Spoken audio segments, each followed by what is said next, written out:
ये chart 150 years पहले का बना हुआ चार्ट है एंड काफ़ी वायरल हुआ था। ये चार्ट को देख के आप स्टॉक मार्केट प्रिडिक्ट कर सकते हो। सो ये चार्ट में बेसिकली वायरल ये हुआ था कि 2026 में इसमें पैनिक ईयर बता रहा है और स्टॉक मार्केट गिरने वाली है। सो ये चार्ट में बेसिकली ऐसा है कि जो बी वाले ईयर्स है ना, ये ईयर्स ये चार्ट के अकॉर्डिंग पैनिक की वाले ईयर्स है। मतलब ये साल में आप अपने सारे स्टॉक और जो भी आपकी होल्डिंग्स है वो बेच के मार्केट से बाहर निकलो, बिकॉज अब मार्केट गिरने वाला है। तो अब मैं आपको एक इंटरेस्टिंग एंड डिफरेंट पर्सपेक्टिव बताता हूँ इस चार्ट को देखने का। अगर आप ये चार्ट देखो, ये जो बी वाली लाइन है इसमें जो भी ईयर्स आ रहे हैं वो पैनिक वाले ईयर्स है, ठीक है। तो अब 1999 ये चार्ट के अकॉर्डिंग पैनिक वाला ईयर है। सो आपको पता है 2000 में .com बबल आया था, राइट। सो स्टॉक मार्केट गिरा, ठीक है। यहाँ पर ये चार्ट का प्रेडिक्शन राइट है। 2007 में ये चार्ट के अकॉर्डिंग पैनिक ईयर है। 2008 में स्टॉक मार्केट बहुत अच्छा गिरा था, मतलब अच्छा खासा गिरा था, रिसेशन आया था। सो ये चार्ट का प्रेडिक्शन राइट है। अब 2026 ये चार्ट के अकॉर्डिंग पैनिक ईयर है। तो अब करें क्या? सो सी, ये चार्ट 100% टाइम्स राइट तो है ही नहीं। 2016 में ये चार्ट बोला कि पैनिक ईयर है, बट अगर आपको पता है 2017 में स्टॉक मार्केट काफ़ी अच्छा रिटर्न दिया। ऑलमोस्ट अगर आप 2016 के लो से 2017 कंपेयर करेंगे तो ऑलमोस्ट 45-50% का रिटर्न दिया है। सो ये चार्ट हमेशा सही नहीं है। और बीच में भी अगर आप 2021, 22, 23 वो ईयर काफ़ी 21, 22 काफ़ी स्लो डाउन हो गया था, बट ये चार्ट ने वो प्रेडिक्ट नहीं किया था बराबर। सो ये चार्ट 100% सही नहीं है। बट ये चार्ट में एक चीज़ मैं आपको बताता हूँ जो 100% सही जा रही है।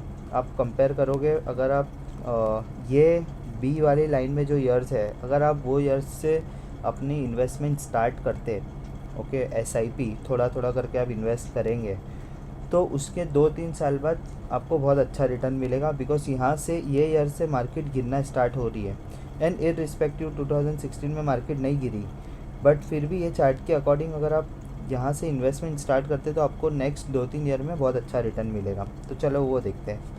अगर आप 1999 में इन्वेस्ट करना स्टार्ट करते तो 2000 में मार्केट गिरी, वो पीरियड में जो मार्केट गिरने का जो आपको फ़ायदा है ना वो मिला, और 2003-4 में मार्केट अच्छा रिटर्न दी। सिमिलरली 2007 में अगर आप स्टार्ट करते 2008 में मार्केट गिरी, आपको उसका फ़ायदा मिलता, और 2009, 10, 11, 12 में आपको अपने इन्वेस्टमेंट पे रिटर्न देखने को मिलता।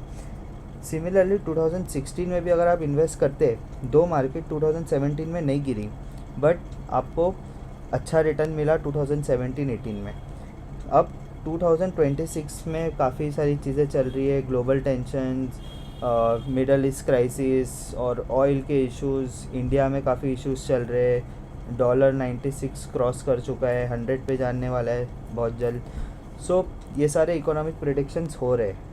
बट अगर आप इस साल में भी स्टार्ट करते हो ना, अगर स्टॉक मार्केट गिरता भी है तो उसका फ़ायदा अपने को मिलेगा। सो 2026 से आप अपना इन्वेस्टमेंट स्टार्ट करो SIP के फॉर्म में, और एक सिर्फ स्टॉक मार्केट में मत डालो, सिर्फ म्यूचुअल फंड्स एक जगह पे सारा मत डालो, थोड़ा डाइवर्सिफाई करो। बिकॉज अभी स्टॉक मार्केट गिर सकता है बट इसका अपने को फ़ायदा भी उठाना है। सो मैं आपको एक आइडियल पोर्टफोलियो कैसे बाइफरकेट होना चाहिए मैं आपको बता देता हूँ। सो आपका अगर पोर्टफोलियो है ना, उसको आप इसके अकॉर्डिंग बाइफरकेट करो। अगेन सी आपका रिस्क एपेटाइट क्या है, उसके अकॉर्डिंग आप थोड़ा सा इसको मॉडिफाई कर सकते हो, बट ये एक आइडियल काफ़ी रिसर्च करके हम लोग ने बनाया है। सो आपका पोर्टफोलियो का बेसिकली 50% रिकमेंडेड है कि आप म्यूचुअल फंड में डालो। बिकॉज अगेन म्यूचुअल फंड में एक स्टॉक में नहीं जाता है, म्यूचुअल फंड्स में बहुत सारे स्टॉक्स में जाता है, राइट। सो वैसे ही आपका डाइवर्सिफाई हो रहा है। अब एट दिस स्टेज आप सेक्टर स्पेसिफिक म्यूचुअल फंड को सिलेक्ट करना है तो अगर आप अपने रिस्क एपेटाइट देख के सिलेक्ट करो। अभी IT स्टॉक काफ़ी आपको पता है लास्ट 4-5-6 साल से काफ़ी एक रेंज बाउंड में ही चल रहा है, उसने अच्छा रिटर्न नहीं दिया IT सेक्टर। बट अगर अभी आप उसमें इन्वेस्ट करते हो तो AI का अगले 2-3 साल में क्या होने वाला है उसके ऊपर डिपेंड करता है कि ये आईटी सेक्टर कैसे परफॉर्म करेगा। तो इन जनरल अगर आपको ज़्यादा कॉम्प्लिकेटेड नहीं करना है अपना इन्वेस्टमेंट स्ट्रेटेजी, तो आप नॉर्मल म्यूचुअल फंड जो सारे सेक्टर में थोड़ा थोड़ा डालें, बैंक्स में डाल रहे हैं, आईटी में डाल रहे हैं, कंस्ट्रक्शन में डाल रहे हैं, केमिकल्स में डाल रहे हैं, ऐसे काफ़ी बहुत सारे अच्छे अच्छे म्यूचुअल फंड्स हैं। आप 50% उसमें डालो, 10-12% अपना पोर्टफोलियो गोल्ड में डालो। अब गोल्ड भी काफ़ी बढ़ा हुआ है, बट 10-12% डालो because gold is again the safe asset. ठीक है, कल उठ के ग्लोबल टेंशन्स हुए, अगर लेट से अगर एक्सट्रीम भी होते हैं, तो अगर आपका कुछ पैसा गोल्ड में पड़ा है तो आपको टेंशन नहीं रहेगा। 15-20% ये देखो काफ़ी रिस्की है। आप आपका रिस्क एपेटाइट देख के 15-20% आप डायरेक्ट स्टॉक में इन्वेस्ट कर सकते हो। इसमें भी मैं सजेस्ट करूँगा कि आप ब्लू चिप ही देखो। ब्लू चिप मतलब जो निफ्टी 50 के स्टॉक्स रहते हैं ना, जैसे टॉप स्टॉक्स है रिलायंस, HDFC, TCS, जो ये ब्लू चिप्स है। ठीक है, इसमें जो मैं नाम लिया आप वो स्टॉक्स में मत डालो, बिकॉज एक रिसर्च करके डालना पड़ता है कौन सा सेक्टर है।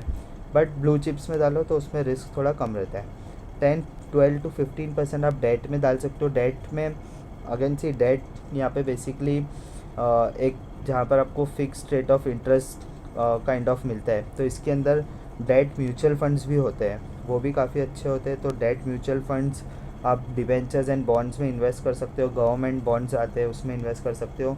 डिबेंचर्स के अंदर भी अगर आप इन्वेस्ट कर रहे हो तो क्राइसिल और केयर का रेटिंग है, तो उसमें जो A++ है या ए कैटेगरी के डिवेंचर्स है, आप उसी में इन्वेस्ट करो ताकि आपका रिस्क कम रहे। ठीक है, और बाकी आप 5-10% आपको जहाँ ऐसा लग रहा है कि कहीं और इन्वेस्ट करना आपको लगता है, जैसे बहुत सारे लोग क्रिप्टो में करना रहता है, तो आप उसमें इन्वेस्ट करो। सो ये एक आइडियल इन्वेस्टमेंट मिक्स है। ठीक है।